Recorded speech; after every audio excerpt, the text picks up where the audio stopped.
Hello everyone, this is Scarzig and welcome back to Budget Hero.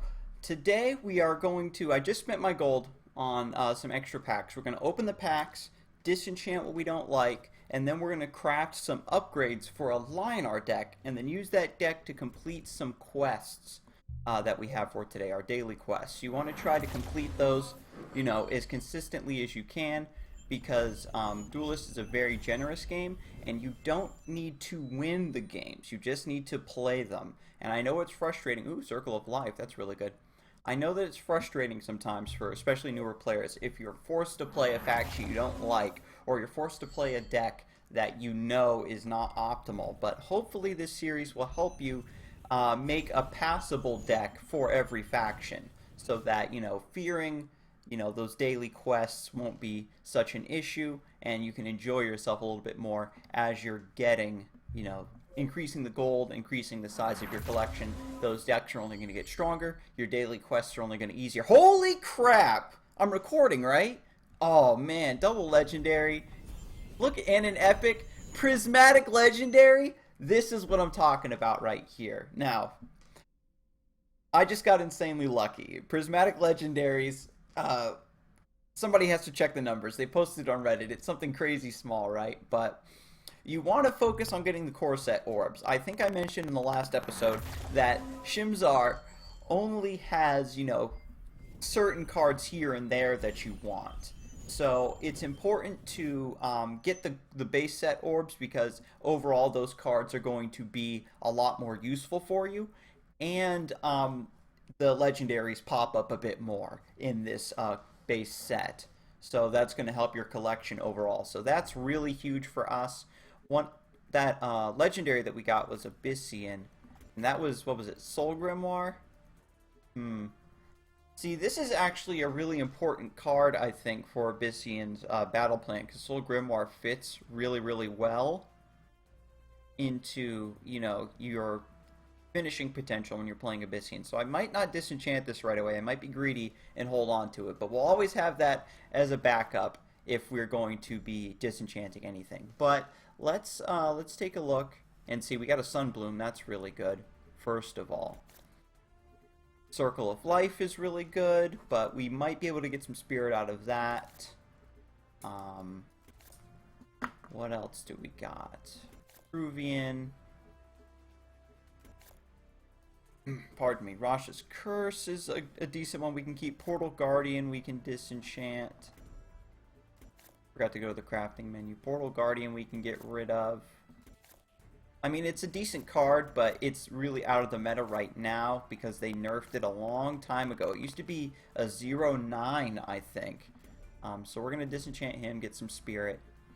According to this list I still want to get the Azurite Lions, maybe a couple copies of Afterblaze, see what we have left over for Ironcliff Guardians and or Holy Immolations.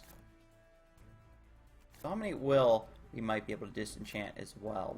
The thing is disenchanting rares doesn't give you too much. It's better if you're just a hint off of spirit and you just want to discard that. Oh, Iridium Scale we can disenchant.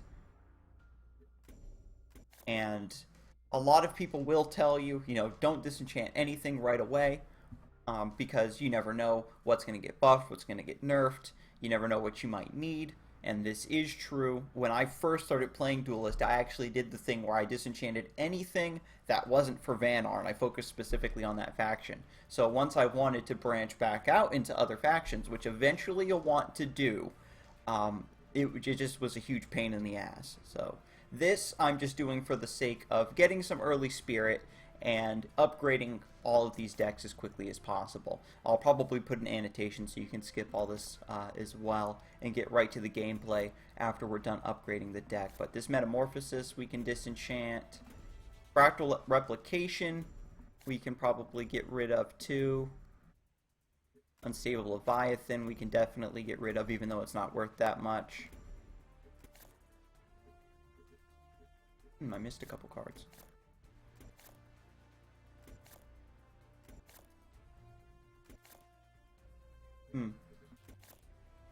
Says I have 2 new Magmar cards. What did I miss?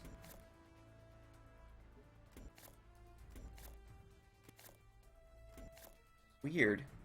Must be a bug. Anyway, for Vanar, what did we get? The Cold Biter. This was the free artifact I actually got from an in-game achievement. We'll go ahead and disenchant that. Cold Biter is actually, I think, a lot stronger than people give it credit for, but it's not something that we're going to be bothering with at the moment. So we'll just take advantage of that freebie they gave us.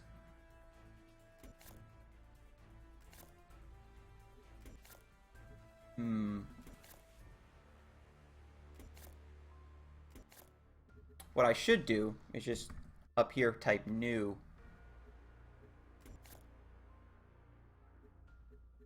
Shadow, we can disenchant. Yeah, so I wasted a bit of time there. Golden Justicar, which is probably really, really strong at lower levels of play because it's a really beefy unit with Provoke. It actually shares stats with Kron, right? It's a 5 mana 4/6. And it gives your other minions with Provoke additional movement range, which isn't something you really need, but pretty interesting to you know, see that card again, because it's one of those cards you just completely forget about. And because the month rolled over, I did get a Night Watcher. I think we'll hold on to that though. Ooh, Prismatic Prophet of the White Palm is worth 100, so we'll disenchant him. Spelljammer, we get to keep that. That's really lucky. I'm not going to put it in any decks because I still want to pretend like I'm kind of poor, but that's a really lucky open because Spelljammer is really useful for card draw. I might slip this into a Songhai once we get to that deck, but might go against the point of this being a budget run, you know? Alright, so let's hop into Lyonar. Aside from the cards I mentioned earlier, Azurite Lion, Afterblaze, and Holy Immolation, what I want to do is, what did I put on my neutral list? Dancing Blades we want to pick up. I think I got one copy of it. So we'll take out the Brightmoss Golems, put in Dancing Blades, craft 2 copies of this. And the reason that I want to do these neutral cards first is because we're going to be running these in all of our other decks too. Dancing Blades is just really, really solid. I think we can take out a Martyrdom because Dancing Blades counts as like a pseudo removal. Primus Fist was on that list. So was Sojourner. Let's go ahead and let's get the Primus Fist actually online, because that one's going to be widely useful once we go to upgrade our Vitruvian. Did I close out the crafting list again? Once we get to Vitruvian and Abyssian, I think Primus Fist does a little bit of work. Bit more work, I should say, in those decks, because you're able to trade up into big threats or get some burst damage when you otherwise wouldn't have it. Let me see, what else do I want to cut? I could probably cut a copy of Divine Bond since I took out those Brightmoss Golems. We're definitely making this list more streamlined and a bit more aggressive. We'll get these 3 copies of Primus Fist in here. So let's see about getting those Azurite Lions now. We can cut the Vale Hunters probably. Yeah, because these commons are so strong but so cheap, we still have plenty of spirit left, so this is really awesome. I'm going to go ahead and take this opportunity as well to get Afterblaze. Just 2 copies of this though, because this synergizes really well with Azurite Lion. It gives it extra HP so it can stay alive and receive further buffs, but then it gives you card draw if you're able to play it on a Windblade Adept or a Silverguard Knight, and gives you just a really huge threat. So we'll cut the Vale Hunters. We'll cut probably the Lysian Brawlers. Even though I was talking about how strong those are if they go unanswered, now that we've got Azurite Lion Afterblaze combo going on, it pretty much comes out a lot sooner, right? Because developing the Azurite Lion on turn 2 as opposed to playing 4 mana for something and might having it get answered is a little bit better overall. Let's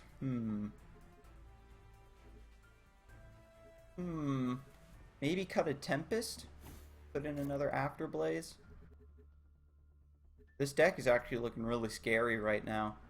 I probably don't even need to go out of my way to craft Holy Immolations right now. I could probably cut a Hailstone Golem and a Primus Shieldmaster, and then put in 2 copies of Holy Immolation. So let's do that. I think, well, 2 copies of Holy Immolation would put us at, like, that's 700 spirit. Let's lay off of that for now. Let's see. We should be able to do our quests without the Holy Immolation, and plus getting the Primus Fist, the Dancing Blades, the Azurite Lions, and the Afterblaze should do us here. So we'll play a few games with Lyonar this episode, complete this daily quest, and we'll see how crazy this deck has become with just a couple really, really cheap upgrades. Versus Lyonar.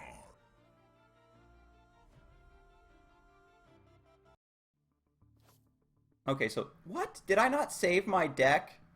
Jeez Louise.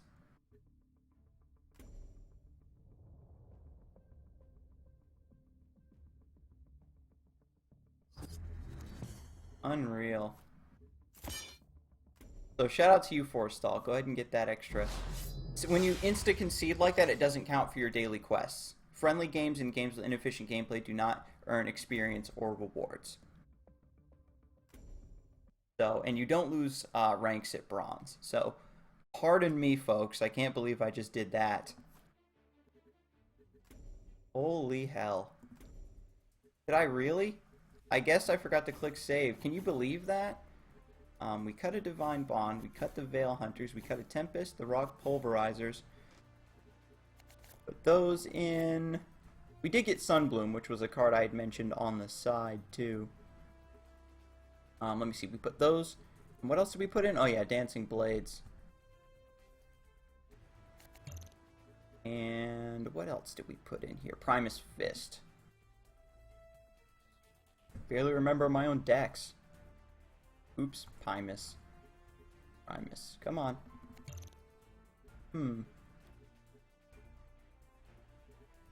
What did I cut for that 3rd copy of Primus Fist? Maybe I just had the 2?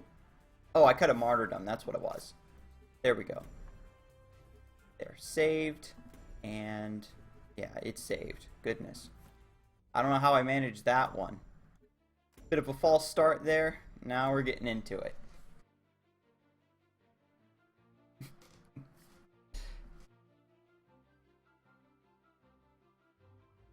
And what I'll do is I'll put an annotation so that people can skip right to the gameplay here, and I'll just put a little note at the bottom in the description about what changes we made to the deck. Wow, this is a really crappy hand. We can keep the Tempest, so that's really good, especially versus Abyssian.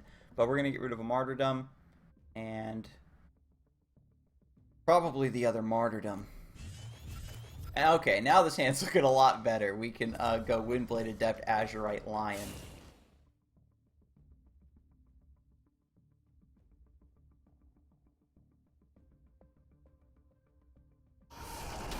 And since I have the Repulsor Beast to just move whatever I don't like out of the way, the Martyrdoms weren't that important.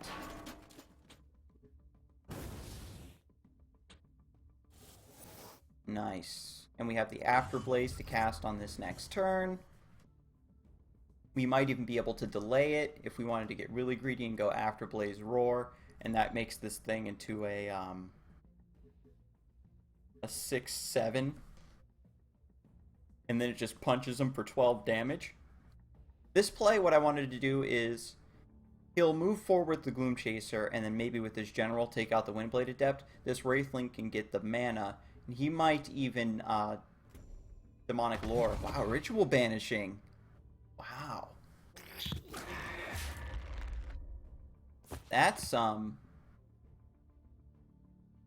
little bit inefficient because he spent his Wraithling in one of his best removal spells on just one of my 2-drops, right? I guess he doesn't have, yeah, he doesn't have anything good to follow up with this turn, so he just denied that mana to me. That's really unfortunate. Since I can't reach him this turn, I guess what I'll do... I could still do Windblade Adept Afterblaze, but it feels a bit risky, right? I kind of hate putting my eggs in one basket like that. Hmm.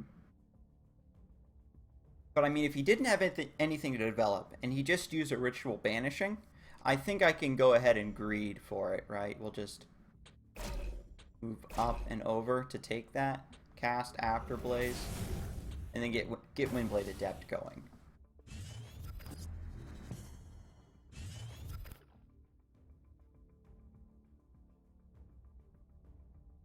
Double Tempest is really interesting here.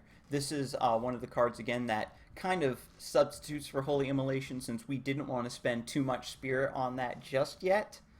But because I had gotten so much from disenchanting, those really good cards that those really rare cards that I got, you could easily, especially if you're maining Lyonar, go ahead and get maybe 2 copies of Holy Immolation. You probably don't need a full set, but having 2 like increases the strength of your deck so much is pretty wild.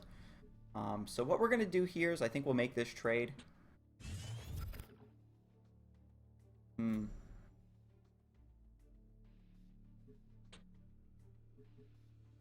Since I'm seeing the Healing Mystic, we could probably get away with using the Healing Mystic to heal the Azurite Lion. Like, we can hit him,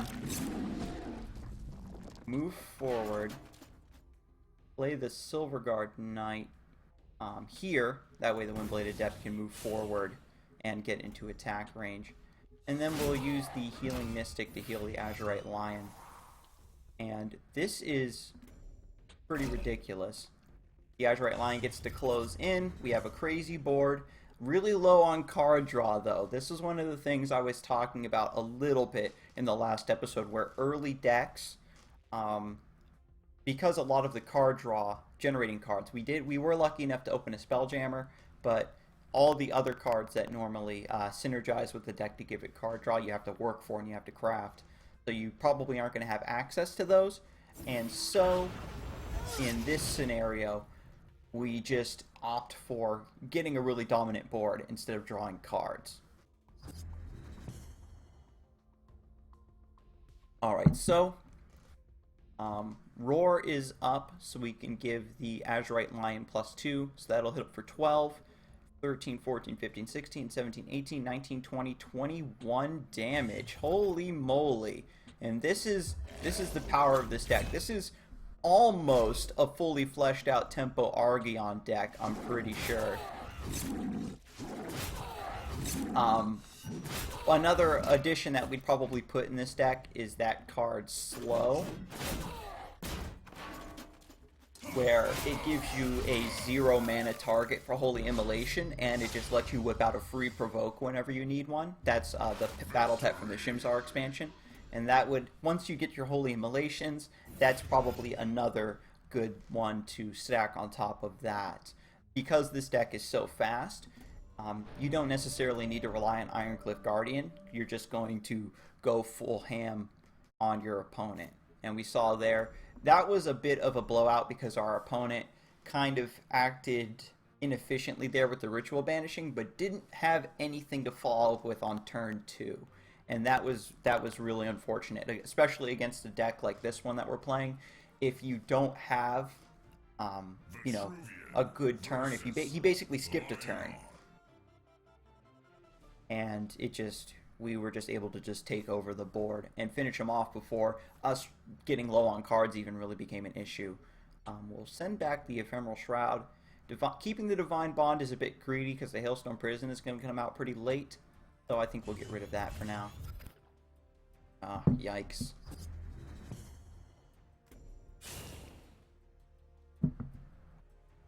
So what I can do, actually, is if he plays a 2-drop and tries to threaten the mana, I can move forward, then Healing Mystic, and then Ephemeral Shroud to deny this mana tile that he'll want to go for. Ooh, never mind, Windblade Adept. Is that worth it, or is my other plan better?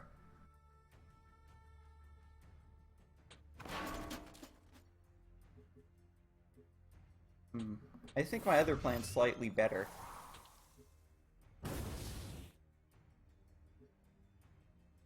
Because we're against Vitruvian, I think holding on to Dispels is actually a bit stronger, so we aren't going to do that Ephemeral Shroud play, now that we have another 2-drop to play instead. And I played the Windblade Adept up here so that I can threaten this mana. And what this forces him to do is either the Maw is going to take this mana or come up and hit the Windblade Adept so we can trade into it with his general. Or you see here, he's just going to opt for going a bit of a greedier route. Oh, Sion's First Wish. Excellent. So he kind of gets to have his cake and eat it too in this situation. So that's really clutch. I think for us in this situation, we might want to actually Martyrdom this.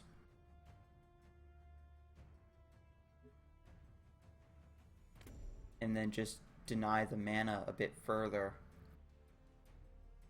Or I can save this removal and just develop the Hailstone Golem right next to the Yun. When I end my turn, the Yun will just trade into the Hailstone Golem, and then it still survives. So that might be an interesting play, and that saves removal.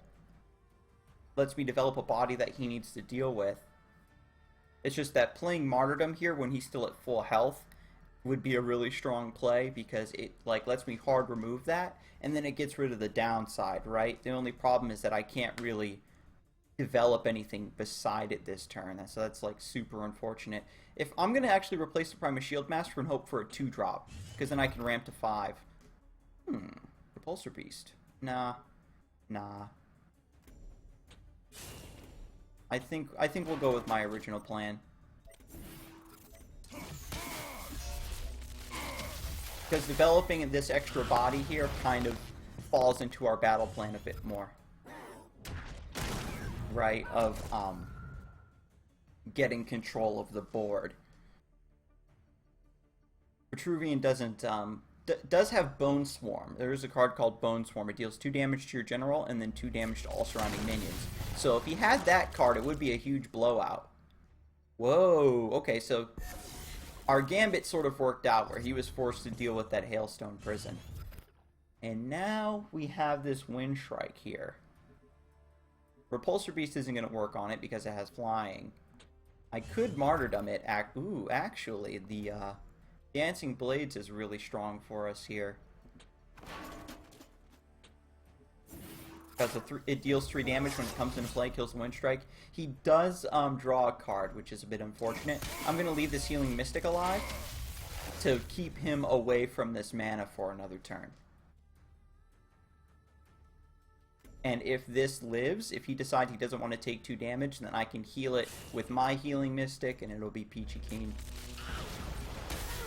I probably could have Martyrdomed the Wind Strike, actually, and then Healing Mystic to my Healing Mystic, but now we have Martyrdom for this. No, that's not worth it, because that's one of the things about Tempo Archeon, right? The Martyrdom starts to work against you a little bit.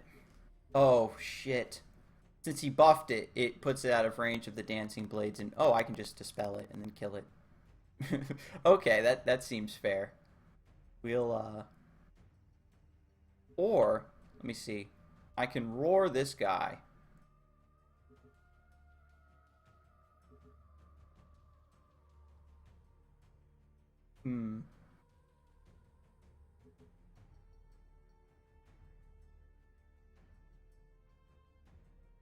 No, I think this is fine. We're really holding on to all of our answers and stuff. We're going to step down. That way we're within walking distance of this mana next turn. And then we'll just develop the Azurite Lion and the Healing Mystic. We put the Azurite Lion here, so if I don't want to walk down to the mana, I can step around and cast Roar on the Azurite Lion. So we got the full surround here. This is really good for us. He does have a full hand, and one of the threats you want to watch out for when you're playing against Vitruvian is Dominate Will. It's a spell that lets them steal one of your minions and turn it to their control. It costs 7 mana to cast, though. So if your opponent's only at 6 mana, then you can kind of go ham for another turn before they hit that spike, right, and take one of your big threats that you have. Ooh, Dust Wailer, cool. That's one of the seasonal cards that just came out. You summon it, and then it deals 3 damage to everything in front of it. And because I had him full surrounded, he couldn't get a good position, so he just took out the Azurite Lion, which was correct. That was the highest damage threat. So looking at the board now, we've got 2, 4, 5, 6, 7, 8, 9, 10. Let's see if we can get one more damage. Yep, there it is. And we've got 3, 4, 5, 6, and enough mana to cast it. Yikes. And with the Saberspine Tigers, which everybody knows and loves, you just do silly shenanigans to burst your opponent down. Often games of Duelyst come down to one of the generals being put to around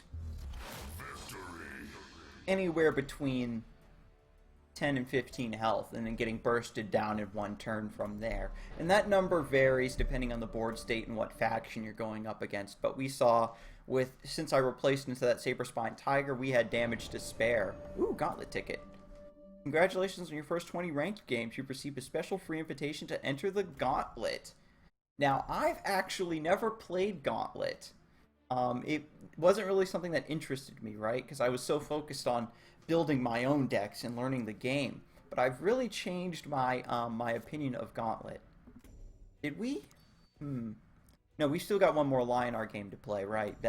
Getting that achievement kind of screwed up my count. But anyway, that would be pretty interesting. Would you guys like to see me play Gauntlet on this account? I think that'd be really educational, because in my 5 tips for new players, I did recommend playing the Gauntlet.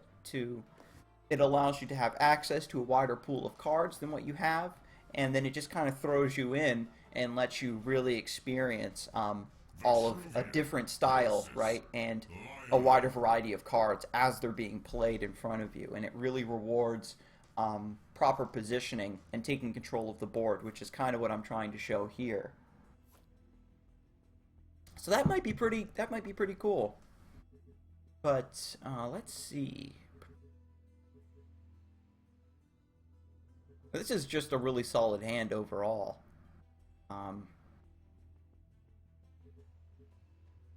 Yeah, I think we can just stick with this, because I'll lose out on Primus Fist, but we'll go double 2-drop next turn. Maybe we can do something with the Primus Shieldmaster. Yeah, and he didn't play anything turn 1. Mamma mia. We'll play the Azurite Lion here in a slightly safer spot. Because it has celerity, it moves twice. We can still get on this mana if we want it.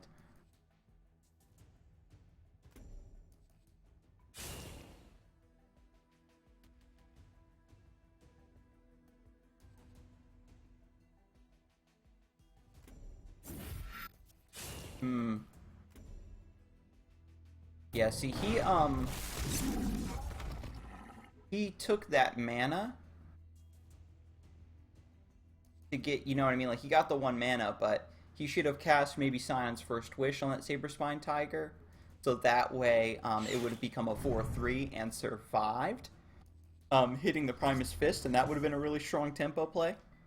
The Azurite Lion, pardon me. The Blind Scorch lowers its attack to 0 until the end of your next turn, so he's going to be out of commission. That's actually fine for us, because we can just move him out of the way. We can get that mana next turn, or like whenever we need it. And so we'll just move forward and develop the Primus Shieldmaster here instead.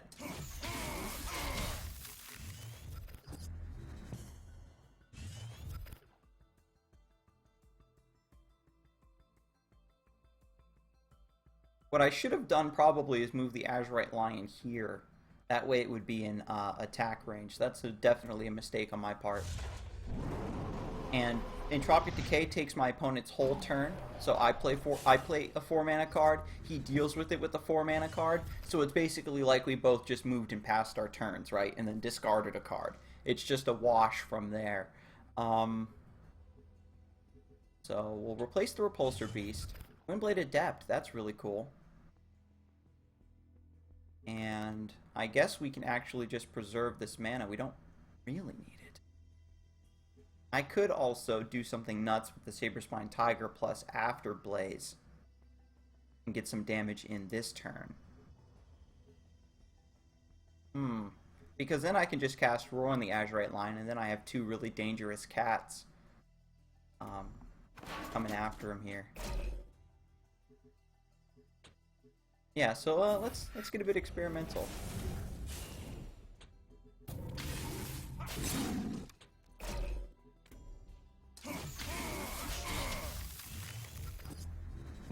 Now he's got to figure out how to deal with the 5/4. This 2/3 is getting ready to get buffed. And I've got the Healing Mystic to follow up, so I can buff the Azurite Lion, attack once, heal it with the Healing Mystic, and then attack twice, and it still lives. And we're getting really fortunate here. You've seen a lot of these games, our opponents aren't developing their boards early. I think that their decks that they're playing might be a bit too heavy. If you put too many high drops in your deck, then or not enough 2-drops, I should say, then you aren't going to be able to get your turn 1 and turn 2 plays that allow you to snowball the game in your favor. That's really smart. He's got the Rasha's Curse plus Sion's First Wish to take out the Azurite Lion, because that is the biggest overall threat.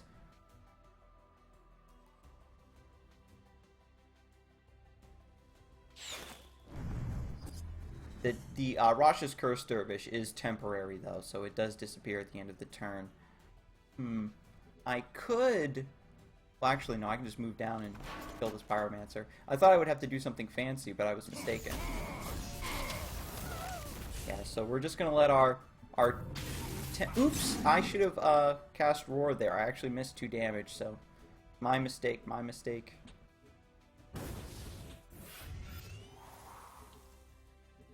And I guess we'll just cast Roar now.